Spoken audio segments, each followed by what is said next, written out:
The initial app submitted was what, within like 2, 3 weeks, from my understanding. That It went was within 3 days. 3 days. Okay, wow. Okay, so that was extremely fast. And afterwards, basically, you've ran through. Now, is it funded? Yeah, so first policy was funded right, like actually right before Christmas. Okay, All right. Second policy actually just got funded today. let's So we go. have, Congrats. yeah, premium overall. We're looking at a $200,000 contribution. So we split it up, 88,000 and 112,000 with the way the numbers worked. A business owner out of Tennessee was looking for, basically what happened was he saw the ad shortly after he got hit with a huge tax bill for 2024. So he was in like scramble panic mode. We When was his year end? If you're saying that he's got hit with the tax bill in November. Yeah, so his accountant, they were doing a delay, they were doing a delayed was it delayed payment or something like that. Basically, that was another issue we uncovered, and he's actually now working with my accountant now, um, because one of his issues that he revealed was that his taxes were never done on time, and he basically just would get a bill, usually at the end of a year, which had never really been an issue for him when he was in his early, like really early phases of his business. But then he started doubling his revenue the last few years, and finally it became concerning enough for him to want to move forward or something. So I explained to him the strategies. Explained to him the both the 162 and the defined benefit plan, the 400 one. He was just fundamentally against any kind of qualified plan. So it went because he didn't believe that the government should ever tell you when you can have access to your money. So we put in place the 162 double bonus plan. I don't know, Gabriel, what else? I'm sure most people on this call can do it, explain it better than I did. We just really clicked. I think that was a big piece of it for him. Hmm. Um, just my just say matter of factness about, here's how this works. He liked that I even said, like, I'm not going to try and sell you on it. This is just one of the things that we do to X, Y, and Z.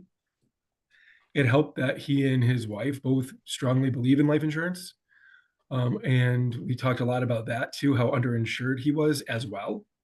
And it also, helped that he's looking for a way to grow his businesses, because he has this web of partially owned and fully owned businesses across different industries that actually my accountant's helping him unravel, because um, his accountant was just having everything funneled into one source, had him just file as a sole proprietor, and he was paying quite a bit. And he's like, I know enough to know that there's ways out there to improve this. I'm building medical practice businesses, and I don't have time to do it. Um, so we Right. really became the implementers of that. Um, we're actually meeting again. We meet about every other week at this point. I'm up in Massachusetts. Um, he I flew down to Tennessee right uh, mid December, Oh yeah. um, Wait, to if we take a step back just to yeah. know the history about it. So you say you met it first in November, right? It was like what, mid-November or It was actually early November, maybe late early? October. Okay, late Um, October, early November. yep, Then afterwards you met him once. Now you said you flew there. So how many meetings did you have with him before you actually flew over to his place? 4. Okay, so you met him 4 times. What Yep. was overall, if you were to try to summarize that, like what was overall the sales process there, like call by call? So first call, I'm guessing mostly info gather. What did Yeah, that? first call was mostly info gather using a combination of the 7 pillars and our internal basically fact finder, because we do a lot of cold market. Um, we do a ton of cold market with our in our firm. Yep. Um, so we're very used to just meeting with strangers who just click on things, emails, whatever, and we're used to them coming in really skeptical. Okay. So in the first call, it was really, and I just told him, I framed the way I framed it for him. Today, we're just out of respect for your time and mine, we're just going to talk through our primary strategies, and how they work conceptually. And if you believe that these strategies may help you, then we can move forward and schedule another appointment. Okay. All right. I'm not going to know if they actually are going to work for you until we actually review your tax returns from the last 2 years. That's where he started. That's where he revealed that what a collective mess his current, tax lack of strategy is. Um, so I assured him that I would include our accounting team with that. I said, and then we need to figure out your health rating, all right, to see if these strategies are even appropriate for you, and if nothing else, rule them out. That was still in the first call. That was in the first call. Okay. Second Okay. call. What was? Second call, we actually met for almost 3 hours. Okay. I had to revisit the whole strategy. His his biggest concern was that this was some kind of internet scam. Who Um, just who was on that second call? me, me and him. You and him. No wife and no accountant. No. Okay. So second call, just you and him. Yep, 3 hours. me and Okay. him. Yep, just me and him. So that's where I showed him, um, and the skepticism. I'll just reiterate, is addressing the skepticism with the way we market is like second nature for me at this point. So I had my broker check information, pulled it up. Had had our firm, Rise North Capital. I had that up on Better Business Bureau. So I had all my tabs up to show him, you know, research me individually, research our company, and here's the company that if we can get you approved with them for this strategy, here's what we'd use. And I had all their financial ratings up and talked through the actual product itself.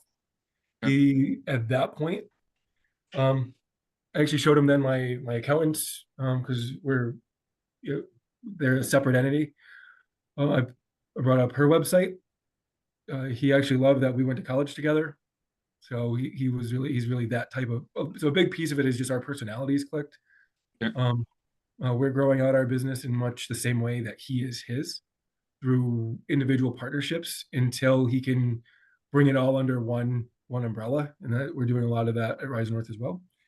So we put in the application, and to get the health rating, and that's when, and part of what I said to him, and I know this is, or I believe this is a little different than what I've heard on these meetings.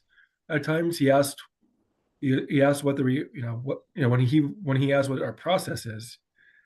I just simply said to him, like, conceptual buy-in first, life app second, because and at that point he looked relieved that I wasn't looking for a retainer fee or anything like that to actually do anything.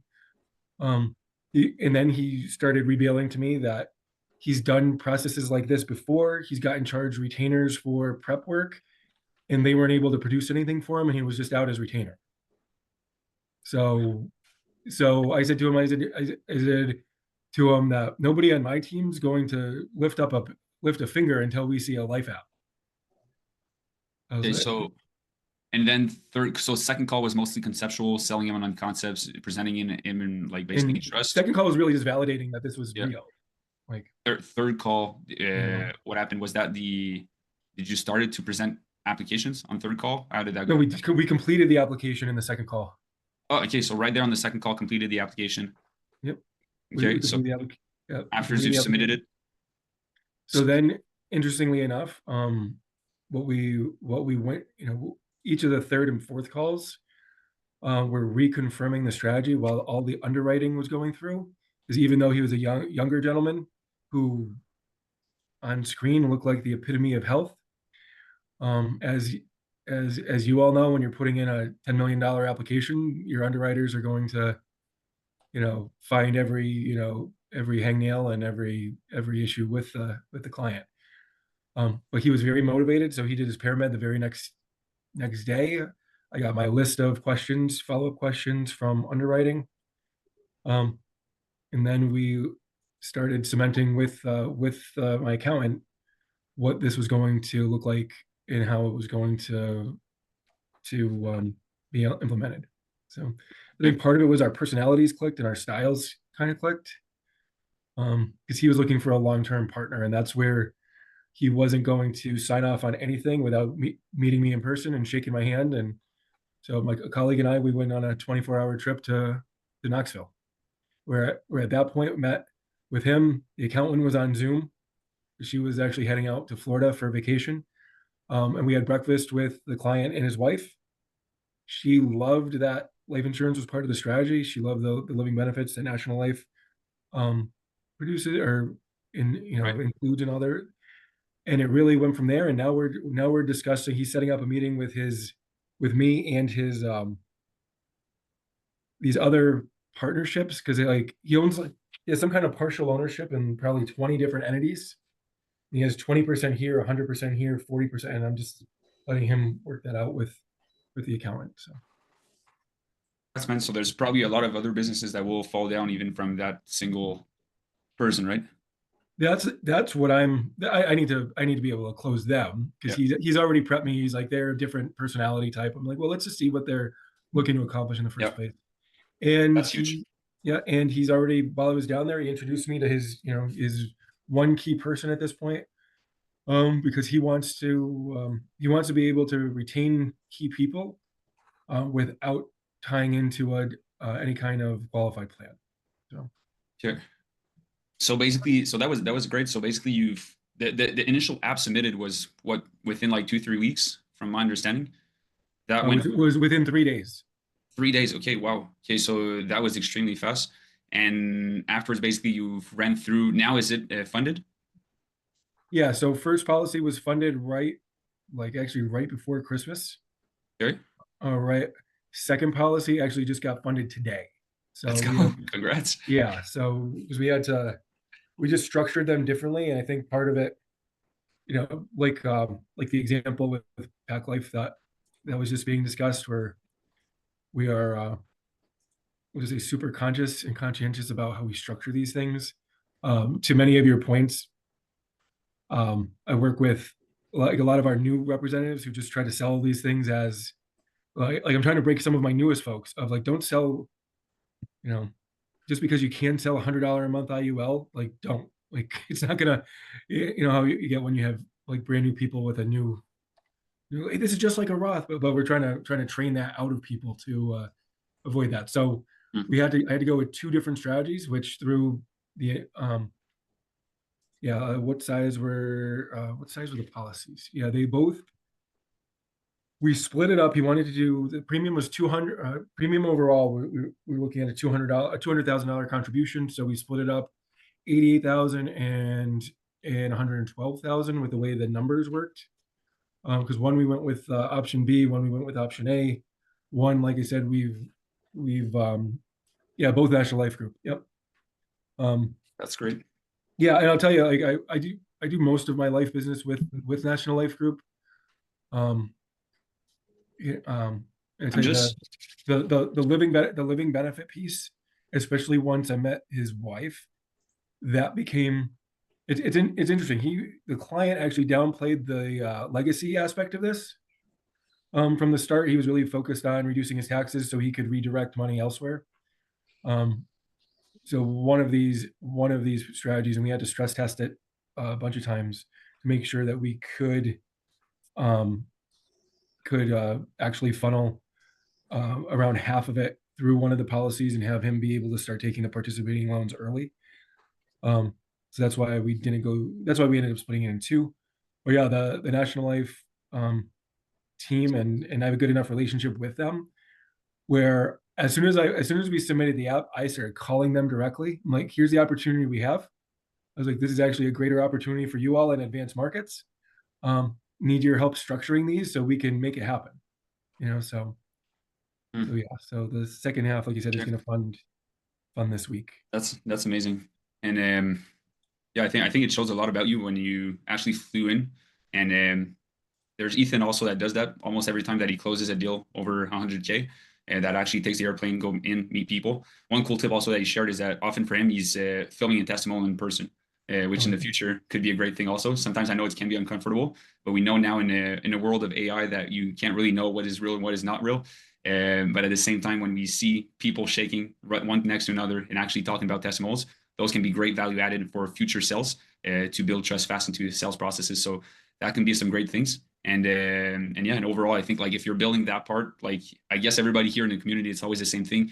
We had a comment last in December from one of our agents. He said I think it was about 35 years of experience. And he said like in 35 years, it's the first year that I don't feel like I need to start over this year. Like that he already has some people in the pipeline that basically he's got some referrals, he's got some people in. So I think it's just cool to see how it can compound fast if you're actually just building and meeting business owners every month.